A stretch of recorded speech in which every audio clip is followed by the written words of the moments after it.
moment. This is very exciting. It's very new. I feel so blessed that we have this opportunity to go into a world that's mamash. I feel a sod.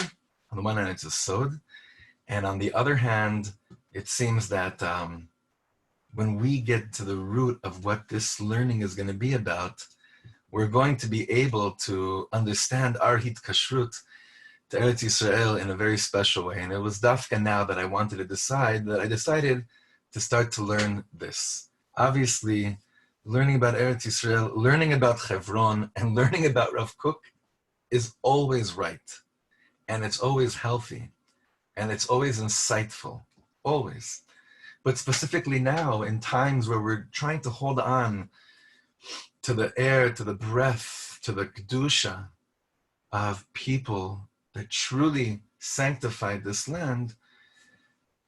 So to talk about Rav Kook in the context of Chevron with Avraham, Yitzchak, Yaakov, Sarah, Rivka, and Leah, and all of the wondrous, beautiful, passionate, and heartbreaking history of Chevron can really give us some very strong hitkashrut and hitchaskut to the time that we're in right now. So I want to begin actually by telling you all something that I've said many times, and I've said it in different contexts, but it's probably most shaykh here. When I first came to Israel, when I first moved back to Eretz Yisrael to go to yeshiva, it was in 2002, and I had the privilege of going to Yeshivat Amiftar. So the first day of yeshiva, the Sunday, was Gimel Elul. It was the yortzeit of Rav Kook. And back then, we had a very, very sweet Rav, a Zisa Rav, an angel of a person. He passed away a few years ago, and his name was Rav Natan Siegel. And Rav Natan Siegel, I don't know how many of you ever met him, he was just I don't want to say cute in a non-holy, context, but he was so zis, very, very short, but Gewalt was he tall. And Rav Siegel got up the first day of yeshiva, and he said the following. I'll never forget it. I wrote it down that morning, and I had the zchut of actually saying this as a hesped in at his funeral. He said that what we don't know what to do with, we don't really have a good handle on eclectic souls, on big neshamas, because in order for us to feel like we can relate to them, we got to box them in sometimes. We have to define them, we have to label them, so I can understand, hashkafically it works for me, or we would agree on certain things. And he said this nearly, how long ago was this? This was 18 years ago.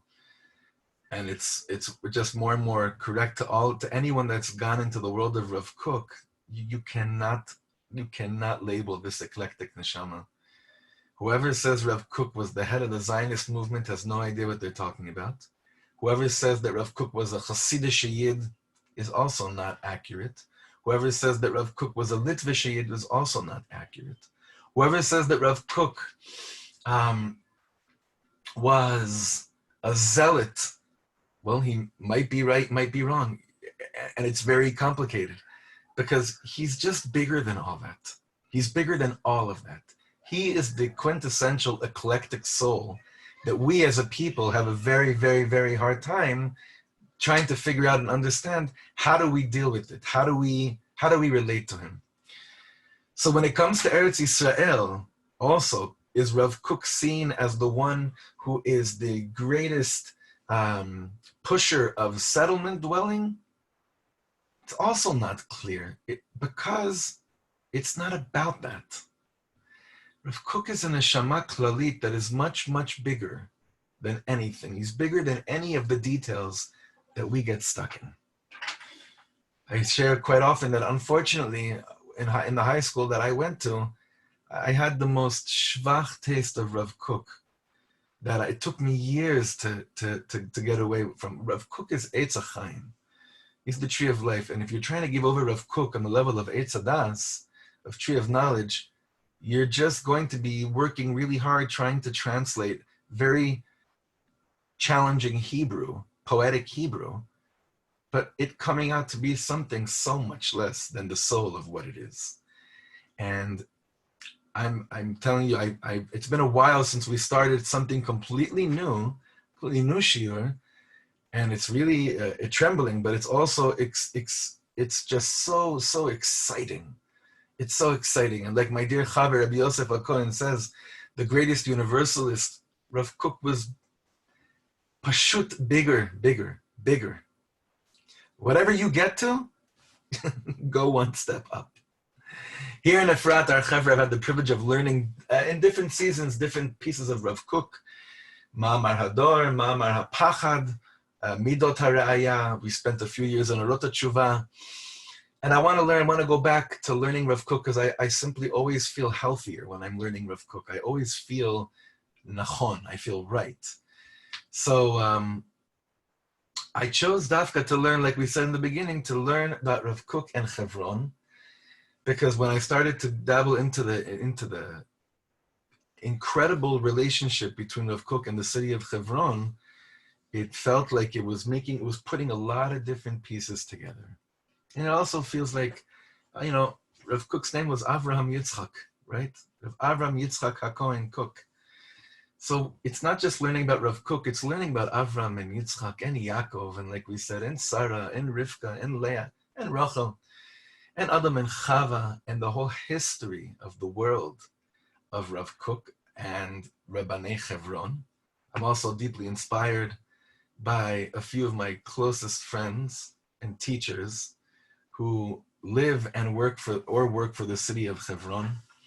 And I want to dedicate today's shiur just in honor of them, mainly Rav Simcha and Leah Hochbaum, our dearest friends who are mamash mosrei nefesh, yomam v'layla, special dear soul brothers and sisters. Them and their family should be protected and safe and filled with the Ahavat Yisrael and Ahavat HaOlam and Ahavat HaTorah that they have. I also want to give a big yishar koach and dedicate this learning in honor of my dear Chaver Yishai Fleischer, the spokesman for the city of international spokesman for Chevron, a neighbor of mine here in Efrat, a soul brother in arms, and of course someone that many of you have heard of. So in honor of them, that they've inspired me, I wanted to go deep into the heart of Rav Kook and Chevron. And in order to understand the times that this shiur, I just want to make something very clear. This is not a history shiur, although we will have to learn different pieces of history for context. But it's not a history shiur. However, what we're definitely going to be doing today is that we're going to be seeing a lot of historical context just to paint the picture of what we're trying to get to today. And that is the heart of Rav Kook in Chevron. And I'm going to pull up something in a second. Well, actually, we'll get there in 1 second. So let's just understand the city of Chevron for a second in the time of Rav Kook. Remember, Rav Kook makes Aliyah in 1904, and he passes away in 1935. A lot happened in Chevron during those years. The relationship of that Rav Kook has to Chevron is even before he moves to Eretz Yisrael, and we'll get there in a second. But what's amazing is that the transformations that the city of Chevron went through during those years was unbelievable. Major transformations. Bichlal, during World War I, the city itself went through a tremendous mashber, a tremendous crisis. The Turks that were ruling at the time, they stopped the money flow that was coming from Europe because of their own inyanim with Europe, which caused massive financial stress, hunger, illnesses, magefot were taking place. You have to remember that before World War I, there were about 2,000 Jews living in Chevron. 2,000 Yidden were living in Chevron. And during World War I, that number, 2,000, went down to just a few hundred. There was also the famous Slobodich Yeshiva Torah's Emes, of Lubavitch, which closed down, by the way. That'd be a great shir to do also. The Lubavitch Kesher to Chevron, which is unbelievable. And my dear friend, Rabbi Danny Cohen, the Shliach of Chabad, will definitely help us out with that. But so at that time also, the yeshiva, the Lubavitch yeshiva, Torah's Emes, closes down as well. And by the time the World War I ends, is just the process of recovery was very, very, very slow. But something really big did happen.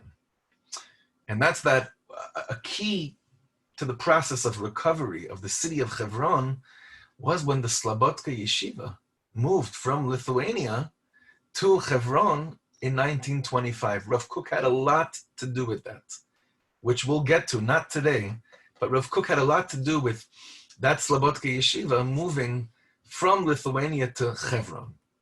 And Rav Kook has a lot to do with that yeshiva later on, which we'll be seeing in the next week or two.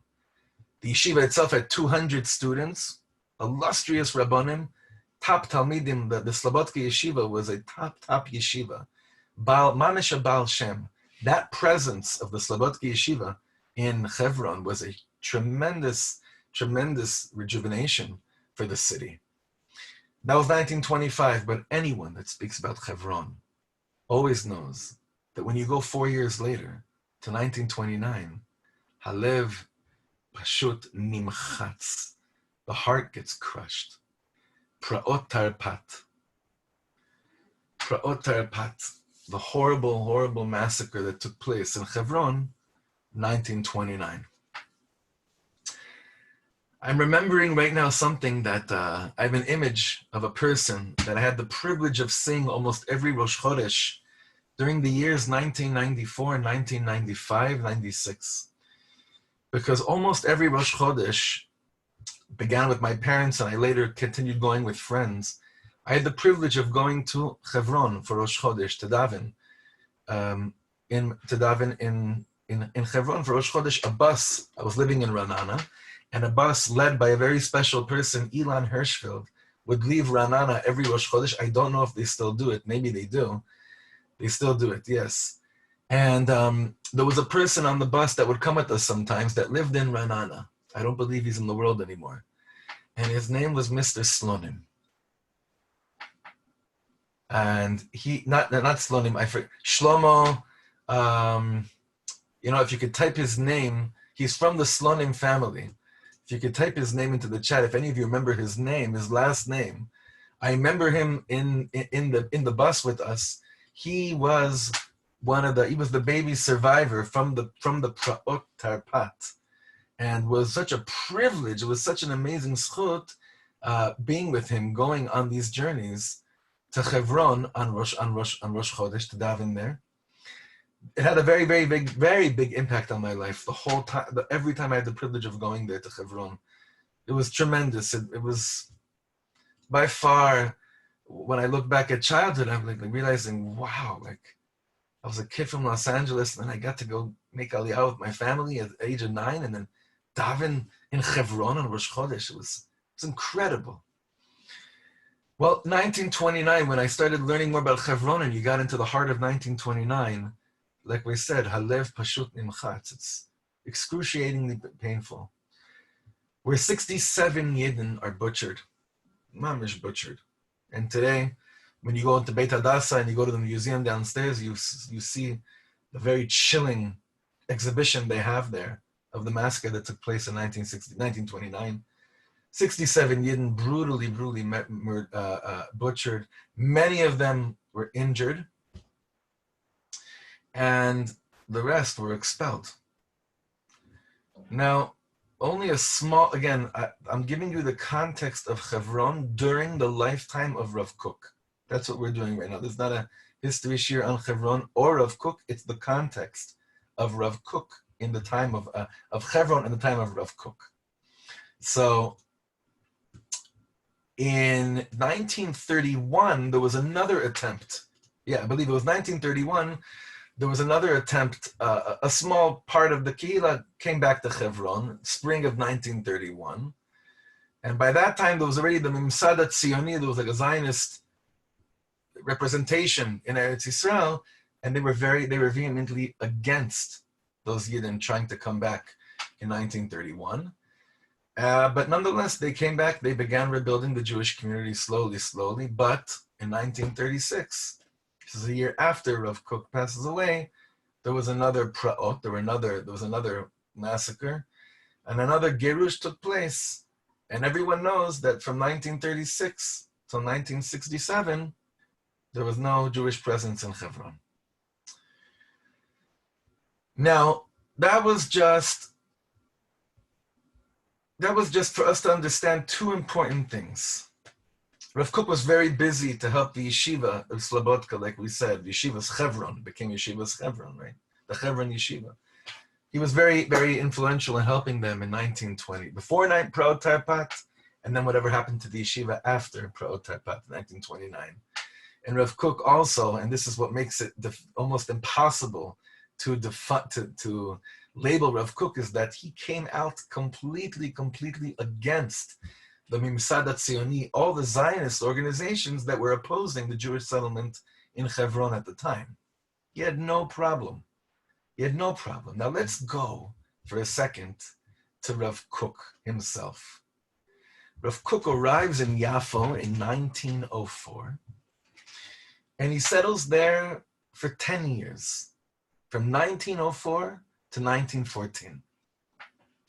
And naturally, his focus in those years was on Yafo, Tel Aviv, and the Moshavot, the settlements of the area. And he also would travel a little bit, but the focus was mainly in those years on there. But, and this is amazing, Rav Kook had a connection to Chevron. Like I said, it began earlier, and I'm sure in his heart he was always connected to Chevron from the first moment that he learned Chumash, or even before that. But his connection to Chevron began when he was still in Europe, when he befriends a tzaddik who you're going to see his face now, and it's going to be a pretty beautiful picture. Who is this? Who is the picture in front of you? This is the Sdei Chemed. This is Rav Chizkiyahu Medini. He's known as the Sdei Chemed. The Sdei Chemed, that was his main, he wrote many works, but the Sdei Chemed was his main work.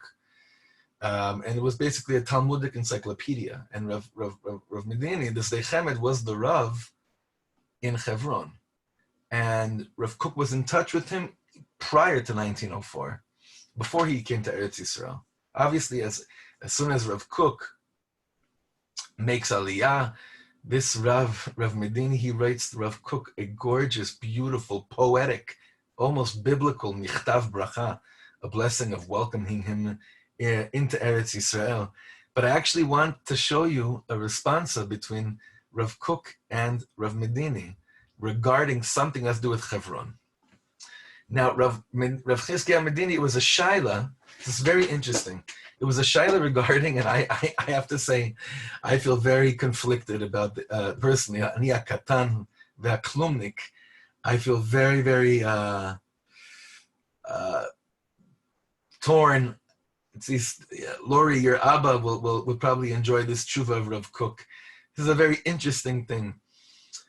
It was a shaila about, can you go to Chutz La'aretz to daven by Kivrei Tzadikim? Sound familiar to anybody?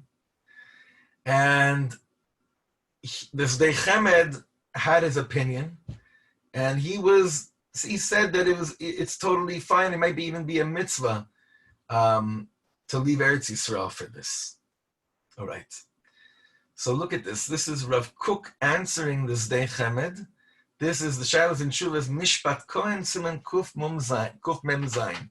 This is Rav Kook's Tshuva. I wanted to learn it with you because it explains to us the heart of Rav Kook and the heart of Hebron. Rav Kook says at the end of the first line, Ve'ech yitachen lomar shetiyeh mitzvah latzet avur ze lechutz la'aretz. How can you say that you can leave Eretz Yisrael to Chutz La'aretz for such a thing?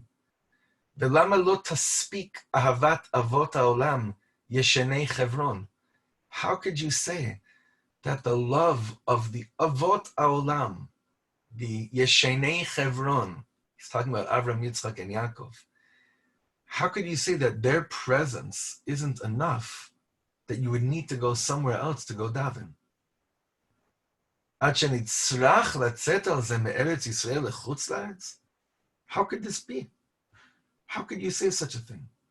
That's what Rav Kook is saying.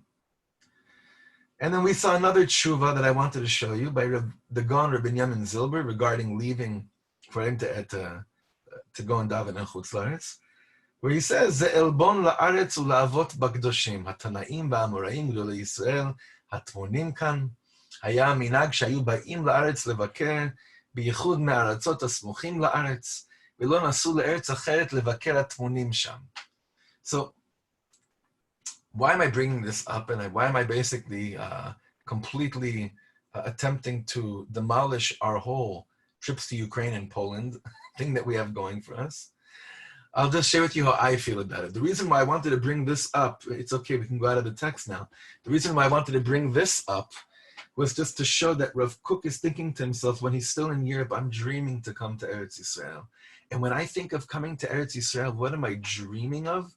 The incredible zchut that I could have to come in daven by Avram, Yitzchak, and Yaakov. How can we even think that it would be okay to matir someone to leave Eretz Yisrael to go and daven somewhere else, outside the land? It seems completely not shayach. Okay. So personally speaking, because I know I'm going to get ripped on this afterwards, so I just want to say, personally speaking, so what's the inyan? How do I, a katan me'od, okay? This is me being just a kid, a 39-year-old kid that's trying to understand what to do in this world. Rav Kook writes those words in the late 1890s, maybe in the beginning of the 1900s. I don't know exactly when those words were written. You know, since then, 6 million Jews were murdered. Since then, there's been a tremendous assimilation in the world. Since then, there's been non-stop horrific pogroms after pogroms, terrorist attacks. And there's been a nisayon to really try and bury the neshama yehudit.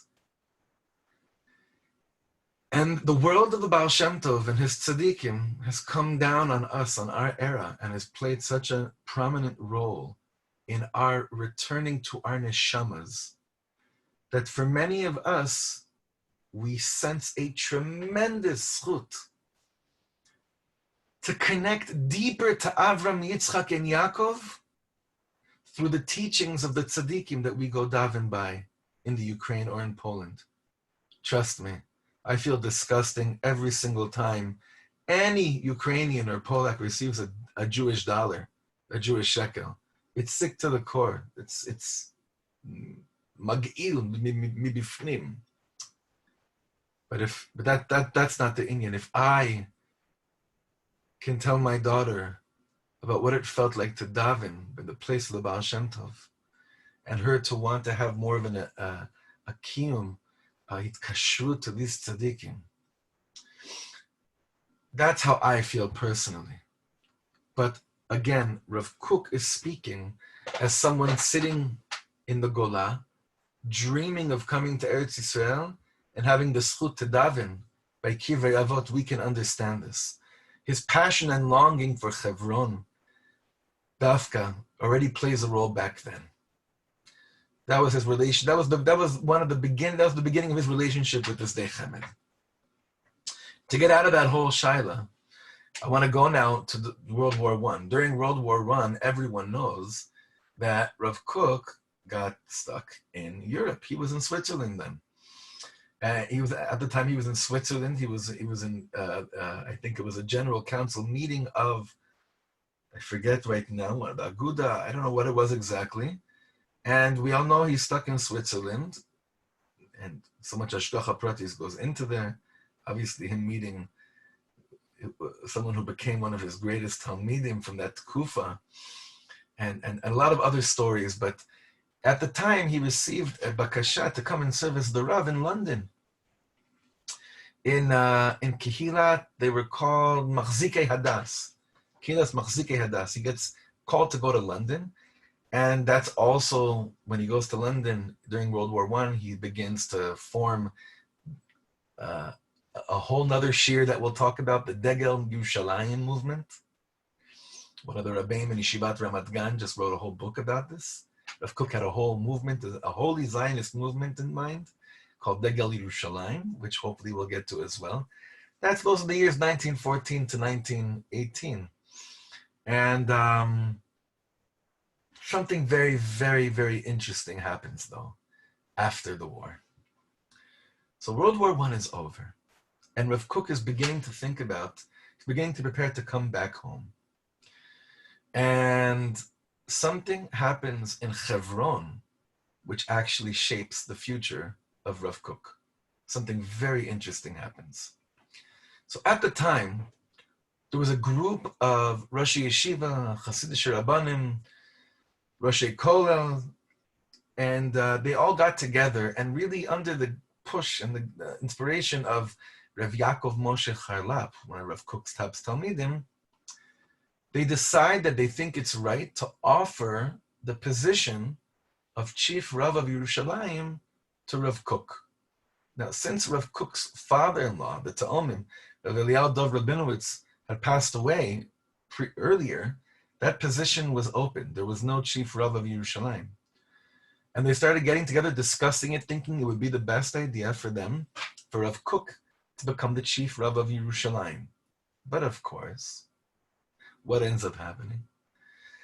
Of course, there was a tremendous amount of opposition among certain groups in Yerushalayim who were not so keen. They were pretty nervous on many of Rav Kook's what seemed to be his Zionist leanings, which again, we're not going to get into right now. To me, Rav Kook is the Satmar Rebbe, and the Satmar Rebbe is Rav Kook. In the Pnimius, there's absolutely no difference. In the Chitzonius, there's all the differences. But whatever, for whatever it's worth, these certain groups of Roshei, whatever you want to call it, in Yerushalayim, were not feeling comfortable at all about this inyan, and machlokas erupted. And Rav Kook is still in London. I don't even know if he knew about this. But in order for the conversation to continue, in order for the conversation on this matter to continue, those that wanted to continue this conversation and they couldn't have any issue with us because machlokas kept on erupting, they decided they're going to go to Chevron to continue to discuss how this can happen. Very interesting. Why did they decide to go to Chevron in order to continue the discussions of Rav Kook's being there or not? What was happening in Chevron?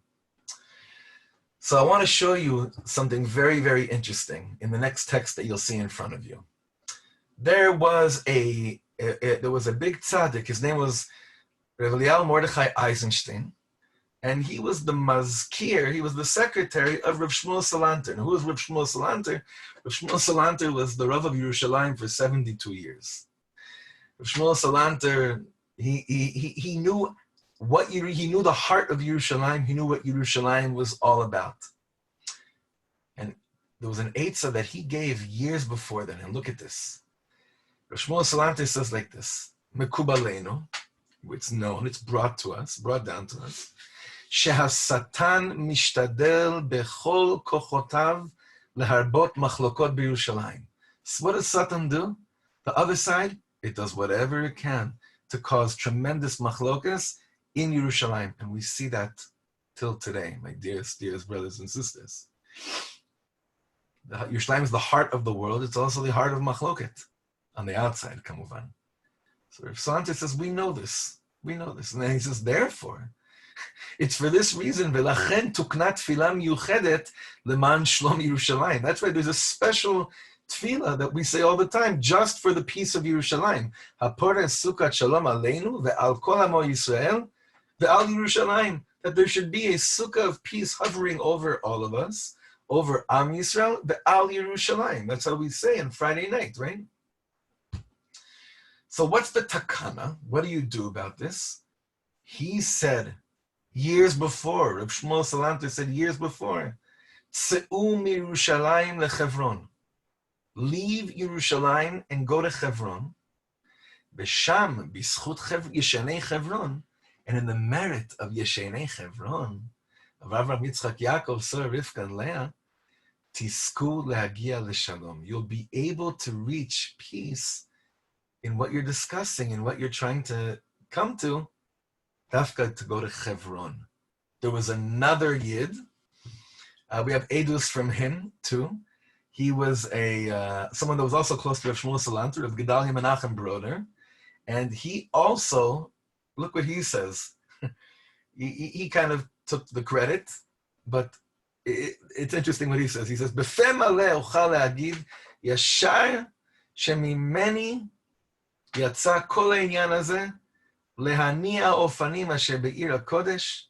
I could tell you for sure that for me it became the whole thing to start to discuss that Rav Kook should be the Rav in Yerushalayim. V'acharei she'inyan yakar v'rav ha'erech kazeh tzarich lishmor min ha'mazikin. But because this is such a delicate issue, it's such a delicate and controversial topic, and we have to lishmor min ha'mazikin, we have to protect ourselves from the damagers. Upen sheyitparsem b'sharei ha'asefa ladun badavar, and that God forbid it should come out to the tzibur what we're speaking about. Yatz'u min achorim bnei bli shem, those that don't have names, laharos et kol ha'inyan, to ruin the whole thing. Ve'af milichisha belechisha mipe le'ozen kashevet ein sod badavar. It's not a secret anymore what we're discussing. Al ken samnu eitzah acharei. Now this is very interesting. There might be guilt here involved. Look what he says here. Al ken samnu eitzah acharei shelo nasati Chevrona litpalel al acheinu shebagola kol zman hamilchama. We, or I, didn't go down to Chevron once to daven for Am Yisrael that's in the Gola during World War I. So the eitzah was linsoa Chevrona biyachad. At least now, you know what we have to do? We have to go down to Chevron together to decide lama nachlit sham al kol ha'inyan hakadosh hazeh, so we could decide this whole holy matter. U'ba'chazaratenu katavnu michtavenu lehadrag shlita. I'm not sure who that is.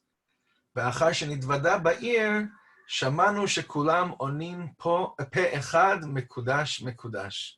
And after we discussed it there in Chevron, we all came to the conclusion while we were sitting in Chevron by Ma'arat HaMachpelah, deciding who should be the chief Rav Yerushalayim. A letter of invitation was drawn up in Chevron. It was in, the person that ended up writing the actual letter was the Rosh Yeshiva of Eitz Chaim, Rabbi Yechiel Michal Tikochinsky, and many of the Roshei Kehila and Roshei Mozdot of Yerushalayim that went down to discuss this, they signed this down there, and the letter left Chevron, and it reached Rav Kook in London, and a new chapter begins in Rav Kook's life. He comes back to Eretz Yisrael after World War I to be the chief rabbi of Yerushalayim, and from there to be the chief rabbi of Eretz Yisrael. So what I wanted to do today was just to show us that in Rav Kook's lifetime, Chevron plays a tremendous, tremendous role. What we're going to be continuing to do next week, Be'ezrat Hashem, is to learn the Torah of Rav Kook on Chevron, specifically based on a very, very important ma'amar that Rav Kook gives after the butchering of 1929. Something very, very special. We'll also continue to see the relationship of Rav Kook with the other rabbis of Chevron, the Svardish Rav of Chevron, and other Inyanim as well. But I believe strongly that as we learn about Rav Kook's heart and soul connection to the city of Chevron, our connection to both the Tzaddik Rav Kook and to the city of Chevron will be tremendously strengthened as well. Thank you so much for being with us, Chevra, and I can't wait to continue learning together. Besorot tovot to everyone.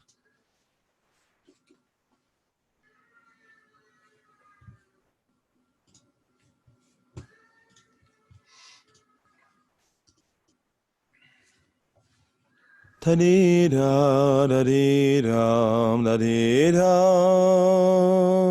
da-dee-da, da-dee-ya-ya-yo. I da dee da dee dum, dee da do, da dee da dee, I da do. I da dee da dee dum, dee da do, da dee da dee, I da do. I da dee da dee da, dee da do. Da dee da dee.